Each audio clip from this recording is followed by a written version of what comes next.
Adapun masalah, saya tidak akan bicara tentang rokok, akan tapi kaidah. Kaidah itu sederhana di dalam Islam itu. Kaidahnya sederhana. Antara kalau ada orang masih melakukan sebuah kesalahan, tinggal insaf dan nanti Allah akan beri pertolongan. Jadi gini loh, dalam Islam itu kan misalnya ada, kalau ada yang bertanya, ada sebuah warung, kalau menjual sesuatu, tolong Anda jangan menjual sesuatu yang membuat orang lain sakit dong. Membuat orang lain rusak. Sehingga kalau ada seorang jual es krim, cuman ternyata terbukti es krim itu adalah es krim yang membahayakan. Rupanya ada yang hasut. Ada es krim kok kaya banget, duitnya banyak ini. Setiap hari pembelinya sampai ribuan. Wah, ini kaya. Ada yang hasut. Diambil sampelnya satu es krim, dilihat di laboratorium, ternyata di situ terdapat sesuatu yang membahayakan kesehatan. Karena ini yang hasut, biarpun dasarnya hasut dulu, tidak apa-apa. Bukan tidak apa-apa hasutnya. Untuk mencapai kepada pelarangan, yang hasut pergi ke kantor polisi, laporan. Kantor polisi akan menangkap, karena ini membawa sesuatu yang menjadikan orang sakit. Kantor polisi nggak akan terlalu kuat. Kalau saya hanya larang, nanti orang masih saja menyalahkan, mau enak kok. Maka langsung hubungi dengan majelis ulama. Majelis ulama, ini ada minuman yang membahayakan. Memang senang orang. Hanya bentuknya es saja. Mohon maaf yang punya es krim, bukan berarti es krim Anda ini. Es krim Anda masih sehat. Saya hanya sebuah contoh saja. Cuman di dalam ini dimasuki sesuatu yang menjadikan orang jadi senang, kecanduan, senang, tapi ini sangat membahayakan. Tolong Anda ini secara laboratorium ini. Maka Anda sebagai ustadz, tolong Anda memfatwakan bahasa ini minuman haram, ini najis ini. Coba pertanyaannya. Karena majelis fatwa ini melihat bahayanya, maka mengatakan minuman ini adalah haram.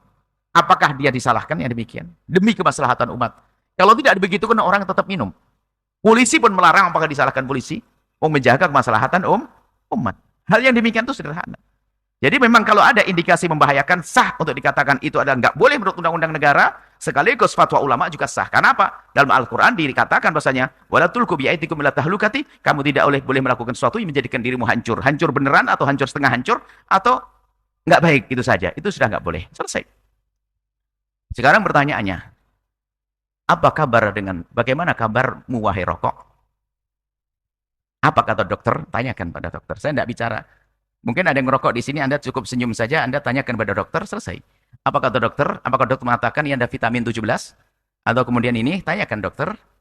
Kemudian, itu sederhana. Itu saja. Jadi, kita perlu namanya keinsyafan. Adapun masalah susah meninggalkan itu, babnya bukan masalah itu. Ada candu di dalamnya. Sehingga yang merokok itu sendiri banyak, dia ingin meninggalkannya. Dan ngerti kalau itu nggak boleh, nggak bagus. Cuman ada kecanduannya, maka perlu proses. Sehingga saya tidak berani mencaci orang yang merokok. Akan tapi saya himbau, ketahuilah, janganlah merokok. Mending ya, pelan-pelan lah. Saya tidak akan marah-marah dengan perokok. Karena apa? Kata pengakuan perokok itu menghilangkan rokok susah. Sampai kata mending lapar daripada tidak merokok. Karena ada candunya di situ. Cuman hukumnya dia sudah ngerti loh ya. Hari ini pun Anda sudah paham yang rokok. Pasal itu nggak baik. Buktinya anak kecil Anda waktu merokok Anda marah-marah. Jadi kalau tiba-tiba ada orang ngasih rokok kepada anak Anda juga nggak terima. Kalau memang itu vitamin, mending Anda terima kasih. Kan gitu ya. Jadi sebetulnya ini sangat sederhana. Cuman permasalahan yang candu. Dan canduan ada hubungan dengan hawa nafsu. Sehingga kalau dikritiki marah. Jangan, ngapain kata haram. Enggak nih. Padahal hati kecil yang kamu nggak mau loh. Nah itu. Jadi ini perlu kita sedikit tenang urusan rokok. Bagi Anda yang merokok, mintalah kepada Allah. Ya Allah, jadikan kesenangan bukan di rokok.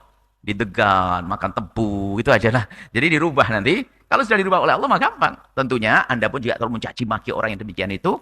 Akan tapi kita doakan semoga dihindarkan daripada merokok. Sudah jelas hukumnya, nggak usah. Kadang-kadang perlu panjang ceritanya. Sebab saya tidak mau menyakiti hati siapapun. Tapi saya ingin menjadikan orang ngerti siapapun nih. Ya.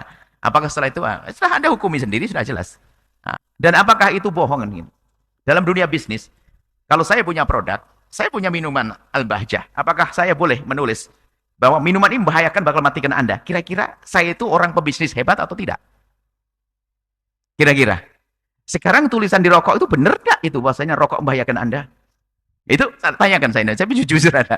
Nah, kalau memang urusan bisnis seharusnya itu nggak boleh ditulis di situ, biar orang tidak takut, kan begitu? Nah, selesai.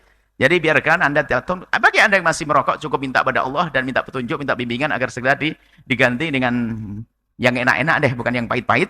Kemudian bagi yang sudah tidak merokok, tidak perlu Anda sampai mencaci maki, karena ini permasalahannya bukan permasalahan halal haram saja, karena ada candu yang susah untuk meninggalkannya. Maka semoga diberi pertolongan, selesai ya. Enak semuanya, yang rokok pun enggak. Ya tetap panas, rokok itu tetap panas itu.